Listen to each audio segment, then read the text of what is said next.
તો friends welcome to my channel. આજે હું બનાવી રહી છું ગુજરાતીઓનો ફેવરેટ હાંડવો। તો ચાલો એની રેસીપી જાણી લઈએ। તો પહેલાં આપણે આદુ મરચાં લસણની પેસ્ટ બનાવી દઈશું। એ પેસ્ટ બનાવ્યા પછી એમાં થોડોક લીમડો જોશે અને ખાસ ઇન્ગ્રીડિયન્ટ્સ એમાં જોશે દૂધી। એટલે દૂધીને આપણે ખમણી લેશું। હાંડવાની અંદર દૂધી એડ કરવાથી હાંડવો ખૂબ જ પોચો અને બહુ જ સરસ બને છે। દૂધીનો પણ ટેસ્ટ હાંડવામાં ખૂબ જ યમ્મી આવે છે।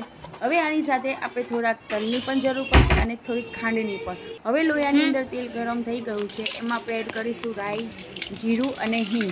પછી આપણે એમાં એડ કરીશું લીમડો અને જે આપણે લસણ આદુ મરચાંની પેસ્ટ તૈયાર કરી છે એ પણ એમાં આપણે એડ કરી દઈશું અને ધીમે ધીમે એને શેકવા દઈશું। પછી એમાં નાખીશું આપણે તલ અને પછી એમાં મસાલો કરીશું હળદર, મીઠું, ધાણા જીરું અને એમાં થોડી ખાંડ પણ એડ કરી લઈશું।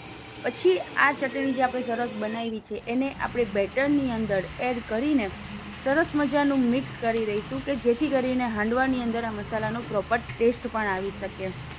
હવે ફ્રેન્ડ્સ, આ હાંડવાના કુકરની નીચે જે પ્લેટ આવે છે એની અંદર માટી નાખીને પાણી એડ કરીને થોડીક વાર ગરમ થાય એ પછી માથે કુકર મૂકીને એ બેટર એમાં એડ કરીને માથે કોથમીર ભભરાવીને એ કુકરનું ઢાંકણું બંધ કરીને આ હાંડવાને 1.5 થી પોણા 2 કલાક સુધી શેકાવા દેવાનો। હવે તમે જુઓ છો હાંડવો તૈયાર થઈ ગયો છે, ખૂબ જ યમ્મી લાગે છે। ફ્રેન્ડ્સ, કમેન્ટ્સમાં જરૂરથી કહેજો તમને આ રેસીપી કેવી લાગી। થેન્ક